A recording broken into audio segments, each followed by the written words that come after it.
Bukit Juara, Jabar Prof bersuara. Assalamualaikum warahmatullahi wabarakatuh. Sampurasun. Wargi Jabar, kembali lagi tentunya bersama kita di podcast Juara Jabar Prof bersuara. Dan tentunya juga Yudi Repet tidak sendirian, tapi ini di kantor dari Dinas Ketahanan Pangan dan Peternakan Provinsi Jawa Barat. Kita akan bertanya tentang satu pandemi, kalau manusia kan coronavirus. Nah, ini untuk hewan, yaitu PMK, penyakit mulut dan kuku. Nah, telah hadir bersama saya tentunya satu kepala dinas yang inspiratif, kalau menurut saya luar biasa sekali.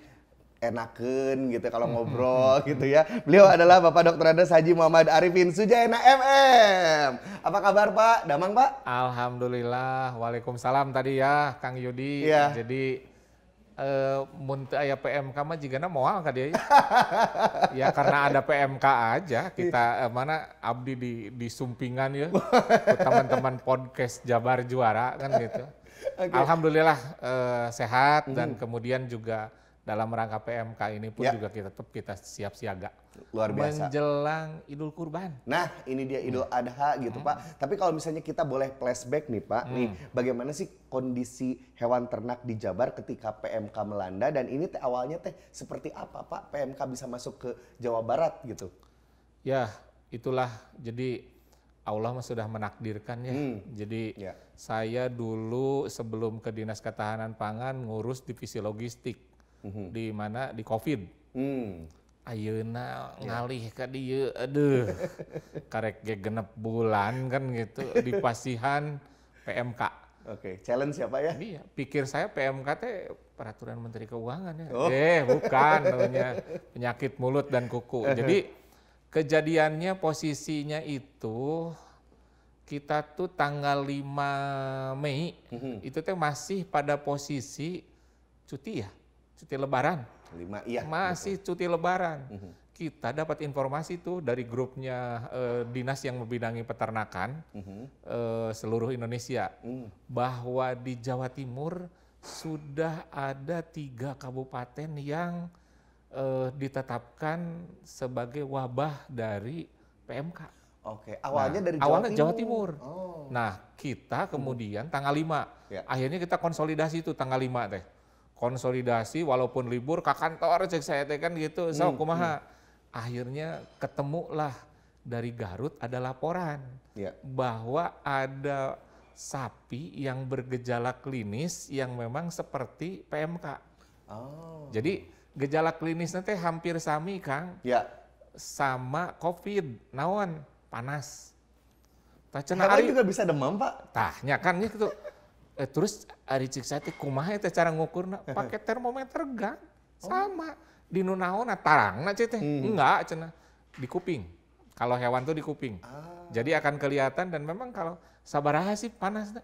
Ya kalau 38 40 sama dengan COVID. Jadi ketemulah di Garut ada gejala klinis panas, kemudian juga mulutnya berbusa, kemudian kukunya ada yang mulai lepas kan gitu, coplok kan gitu. Nah, kemudian kita minta ke Balai Veteriner Subang. Balai Veteriner Subang itu miliknya Kementerian Pertanian, dan dia adalah punya kewenangan untuk menjadi laboratoriumnya ternak. Jadi yang memeriksa, jadi dia ngambil sampel darahnya, kemudian dia periksa PCR lah, sama dengan PCR.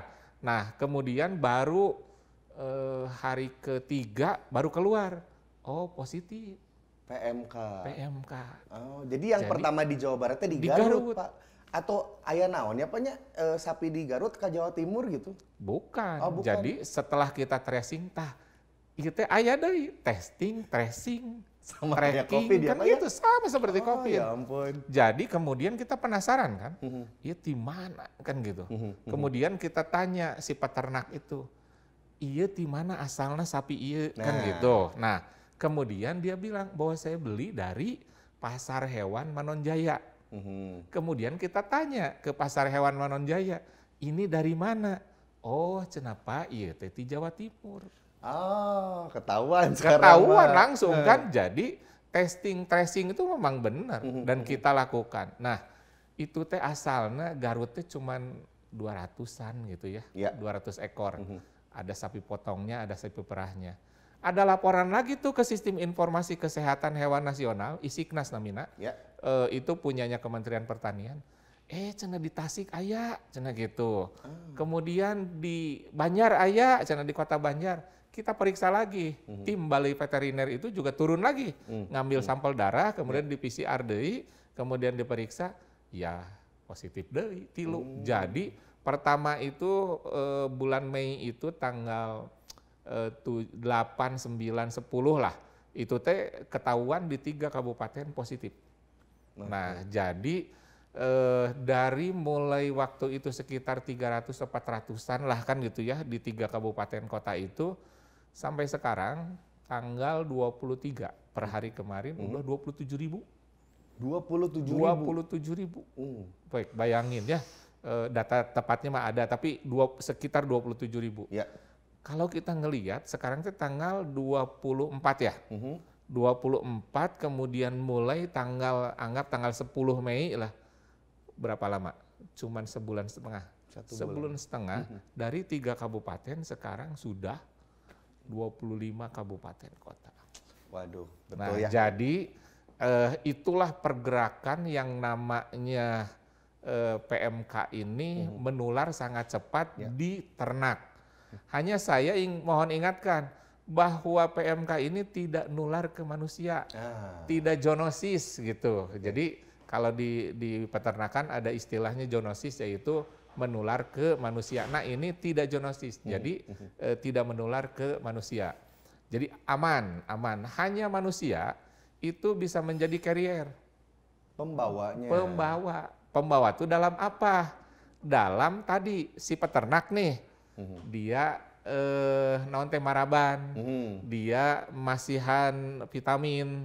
Kalau si hewannya itu sudah terkena, itu nempel kan di baju, di alat-alat, di karanjang misalnya, maraban, dia datang tuh ke mana? Ke peternak yang lain. Ngobrol lah jeung peternak, didinya kumaha cenah peternak teh kieu. Oh, ya nempel lah. Kan gitu. Makanya dan kemudian tipikal kandang di kita kan berdekatan. Betul. Dekat rumah, dekat kandang orang lain. Jadi ya wajar kalaupun kemudian itu menularnya cukup cepat. Jadi memang posisinya sekarang kondisinya udah seperti itu, Kang Yudi. Oke. Nah, Pak Arifin ini juga pengen tahu setelah mengetahui bahwa tadi di Garut, di Tasik, di Banjar itu positif PMK. Apa langkah-langkah yang diambil oleh DKPP Jawa Barat dan apakah ada strategi khusus tentunya untuk penanganan PMK ini, Pak? Ya, jadi PMK ini kan sebenarnya sudah bebas kita teh hampir 32 tahun. 32 tahun kita teh sudah tidak ada PMK Indonesia termasuk Jawa Barat. Dan itu teh kalau menurut literatur kemudian sejarahnya ngilangin PMK itu 100 tahun. 100 tahun? 100 tahun itu teh ngilangin PMK supaya kita bebas teh kan gitu. Nah sekarang udah 32 tahun jol deui tah. Nah kan kemudian bagaimana setelah kita santai ataupun juga kita tidak waspada karena sahanu nyangka aya PMK kan gitu. Nah akhirnya kita coba nih konsolidasi. Saya tanya ke teman-teman, kan semua orang juga ini generasi yang sudah tidak mengalami kan gitu. Iya, karena 32 tahun yang lalu. Iya, itu kan orang baru. Yang ada adalah yang tahu adalah literatur, teori, aturan. Tapi emprakna mah kan gitu. Nah hanya kebetulan tadi, kita kamari udah COVID nih, COVID melandai. Tapi langkah-langkah untuk itu ya kami lakukan seperti penanganan COVID. Pertama, kami lakukan koordinasi dengan kabupaten kota langsung. Pokoknya sebelum ada surat edaran, saya juga sudah keluarkan edaran. Waspada, ini sudah mulai ada PMK. Kedua, tolong dibikinkan gugus tugas posko di masing-masing kabupaten kota. Yang ketiga, pokoknya ada obat-obatan vitamin yang ada segera berikan. Termasuk dari kami, turunkan ke kabupaten kota. Keempat, kemudian monitoring oleh dokter hewan dengan petugas medis, para medisnya untuk lihat ke lapangan. Yang kelima, sosialisasi. Ya. Awas, ini harus dilakukan semua, gitu. Jadi itu yang kita lakukan. Pokoknya proses percepatan itu sebelum Kementerian Pertanian mengeluarkan apapun juga kita sudah melakukan. Dan alhamdulillahnya teman-teman di kabupaten kota lancar. Tapi balik lagi, Pak, obatnya, vitaminnya. Nah, virus itu kan tidak bisa disembuhkan. Tapi bagaimana virus ini dihilangkan oleh imun tubuh kita atau imun tubuh ternak kan gitu.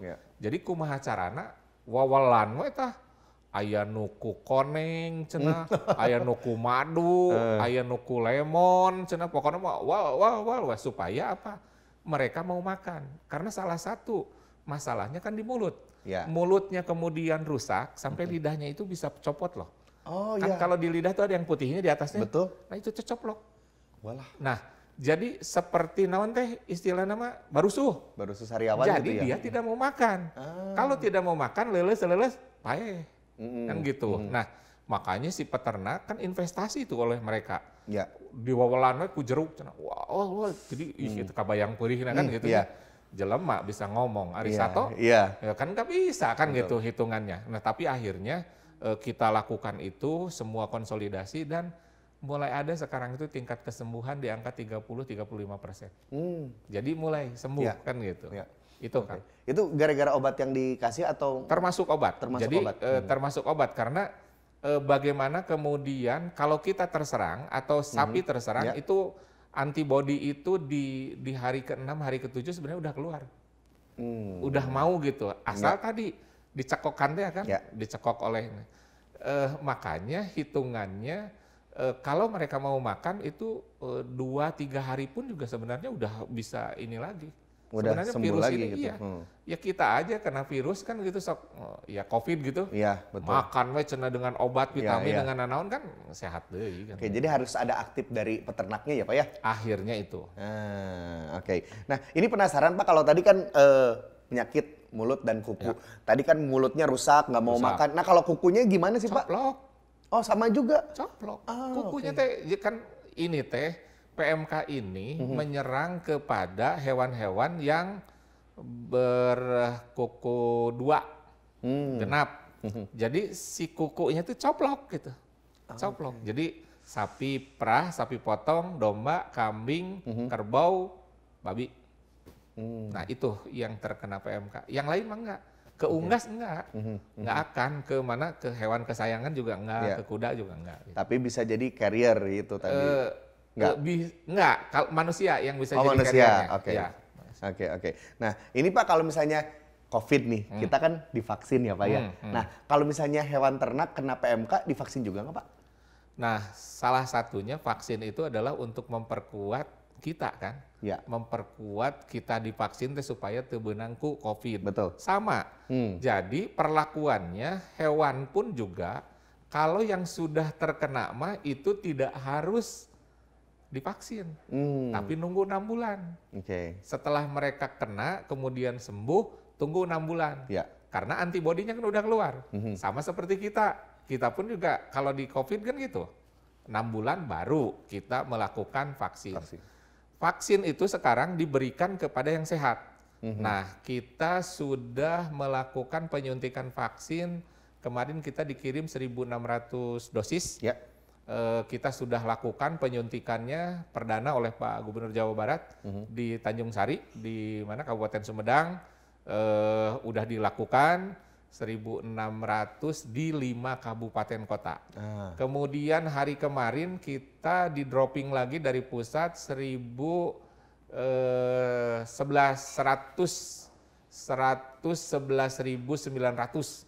Jadi kalau di jumlah ya kita itu ada sekitar 120.000. Nah, jadi 120.000 dan baru didistribusi kemarin ke kabupaten kota. Hari ini Jumat ini sedang berlangsung pemaksinan massal di semua kabupaten kota. Udah. Jadi dan dosisnya itu adalah yang pertama sekarang disuntik. Kemudian dosis kedua nanti 1 bulan, baru boosternya 6 bulan. Ada juga sami Pak. Tapi ada yang ngebedain Pak. Kalau manusia mah harus peduli lindungi, nah kalau hewan ada nggak Pak? Ari urang mah bisa ngomong, ari hewan mah tidak bisa ngomong. Itu yang unggul kan gitu. Jadi ada Pak, untuk peduli lindunginya kita pakai eartag. Jadi setiap yang sudah divaksin itu kan sok eno anting ya, warnanya mah macam-macam warnanya. Jadi itu teh langsung setelah divaksin cetrok di kitu digantungkan, kemudian di situ ada barcode. Barcode-nya adalah milik Kementerian Pertanian karena yang buat eartag-nya adalah teman-teman dari Kementerian Pertanian. Kita hanya di dropping aja, termasuk vaksinnya. Kita hanya melakukan oleh vaksinator kita dengan kabupaten kota, kemudian pengadministrasian masuk lagi ke Sistem Informasi Kesehatan Hewan Nasional (ISIKNAS) tadi. ISIKNAS. Nah, jadi ini benar atau tidak itu tuh bisa langsung dilihat dari barcode-nya. Karena katanya yang ngebuatnya dari Perum Peruri katanya. Jadi dari sisi keamanannya juga udah aman ya. Si barcode-nya itu. Itu Kang Yudi. Nah, ini Pak tantangannya apa Pak dalam vaksinasi hewan ini Pak?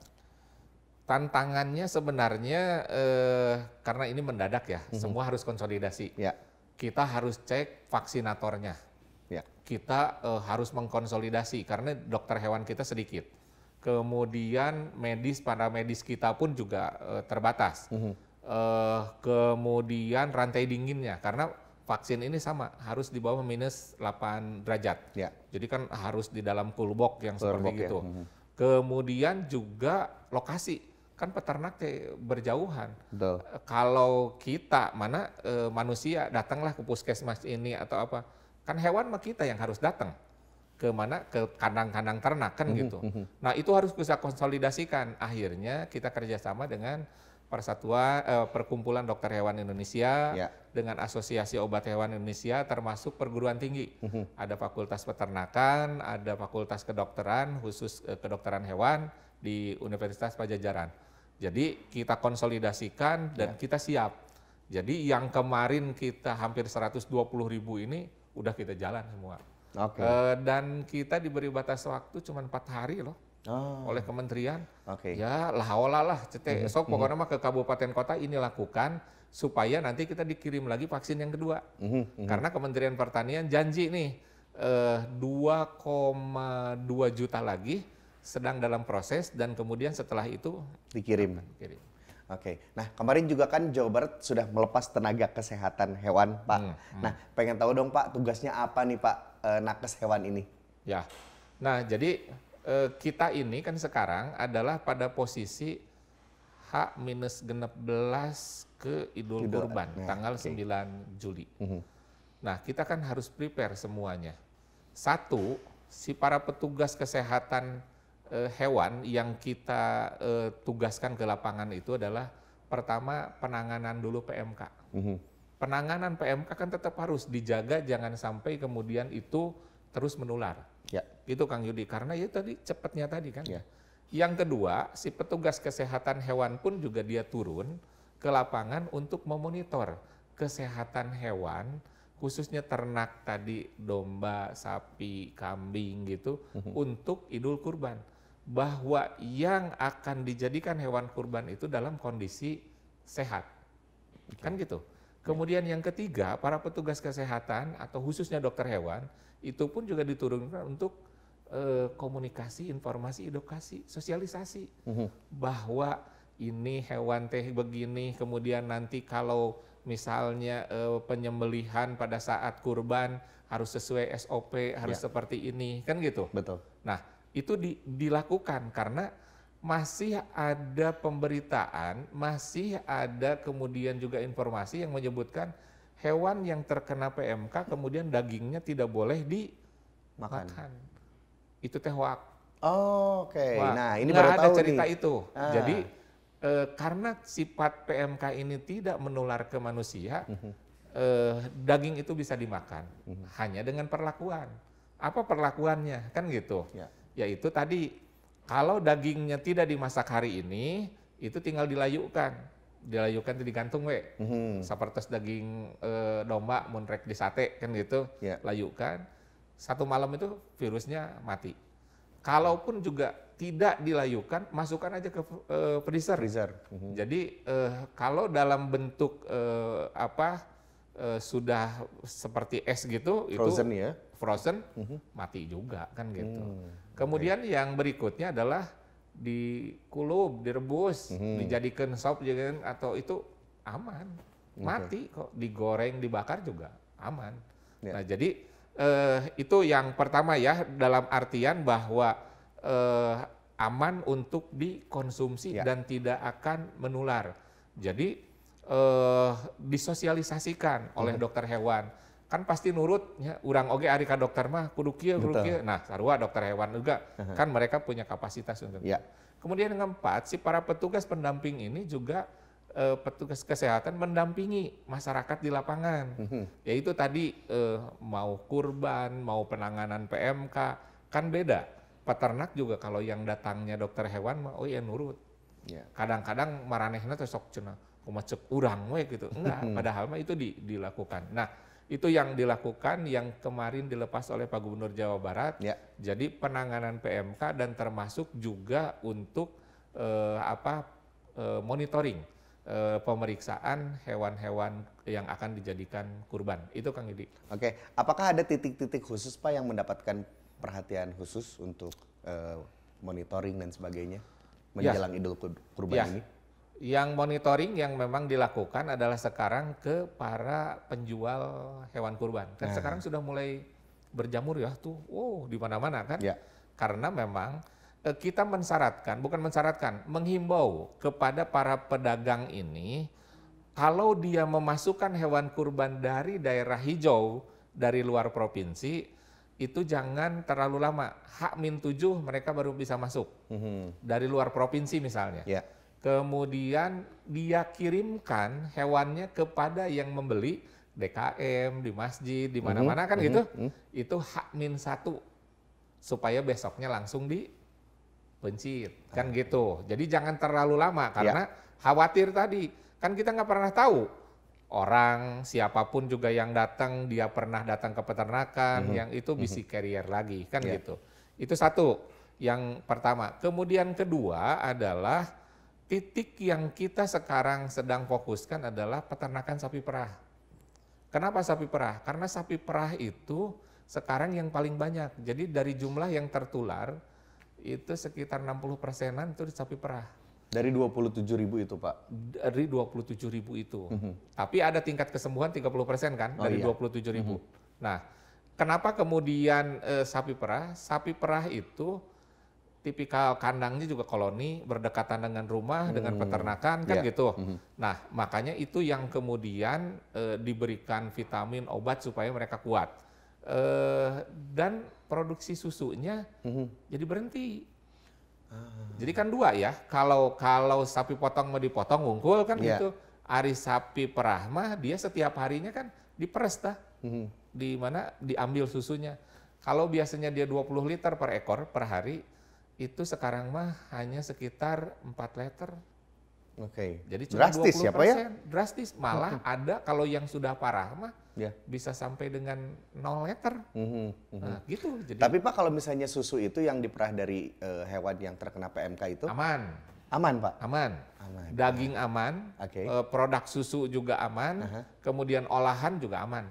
Udah. Jadi saya buktikan dan selama ini saya makan.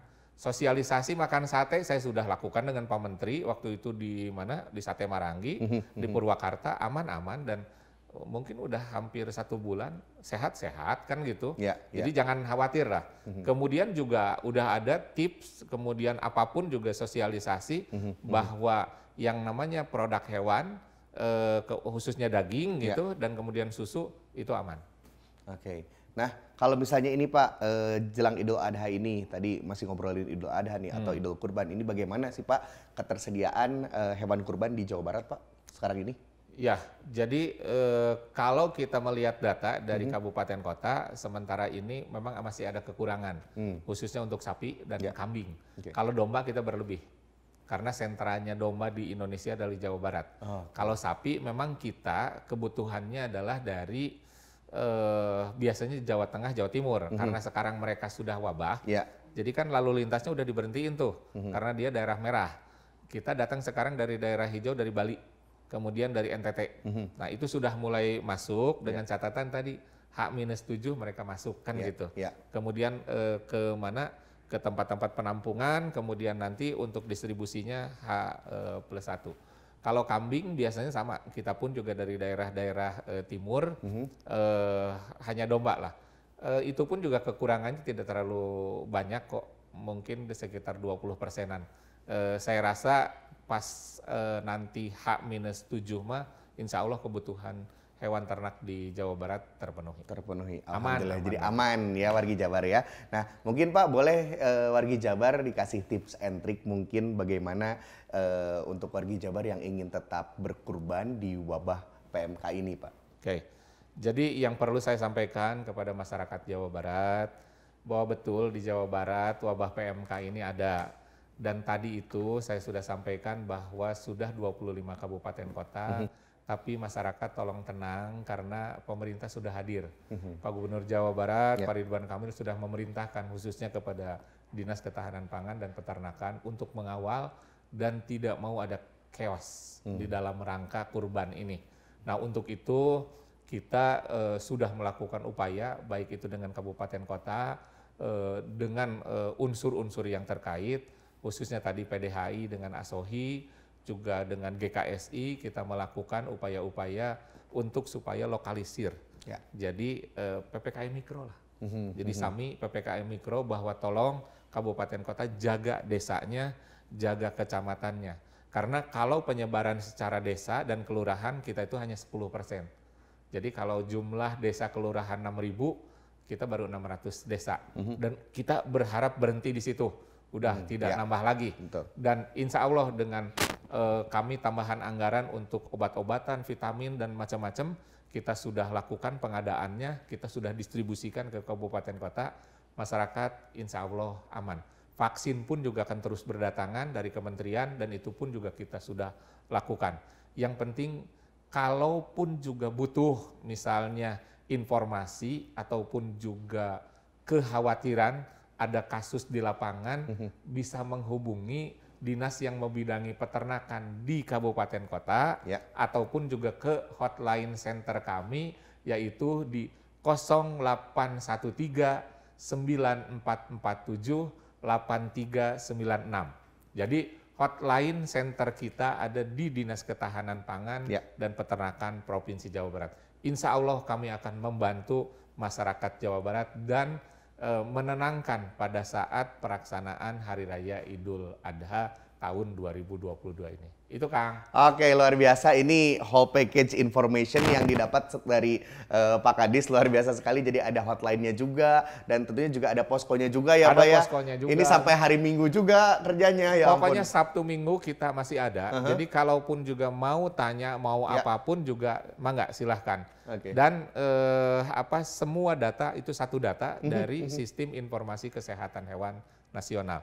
Jadi kalau teman-teman di kabupaten kota mau ini itu tinggal tanya kabupaten kotanya, tinggal tanya ke juga pemerintah provinsi. Insya Allah Idul Kurban tahun 2022 walaupun juga di masa PMK aman dan kemudian juga akan lancar. Alhamdulillah, terima kasih. Tentunya ini sudah membuat regreg Pak wargi Jabar ya Pak ya yang ingin berkurban tentunya dengan wabah PMK ini, jadi tidak usah khawatir, semuanya aman dan terkendali di Jawa Barat. Terima kasih Pak Arifin, luar biasa sekali sharing kita di podcast Juara ini. Semoga kita bisa ketemu lagi Pak dengan topik-topik lainnya. Ini luar biasa sekali. Dan wargi Jabar, demikianlah podcast Juara Jabar Prop Bersuara. Dan tentunya juga jangan lupa untuk menyaksikan podcast Juara di episode selanjutnya dengan isu-isu yang menarik tentunya seputaran Jawa Barat. Kalau begitu saya Yudi Revan dan Pak Arifin Sujayana pamit. Sampai jumpa lagi. Wassalamualaikum warahmatullahi wabarakatuh. Cag Rampes. Podcast Juara Jabar Prop Bersuara.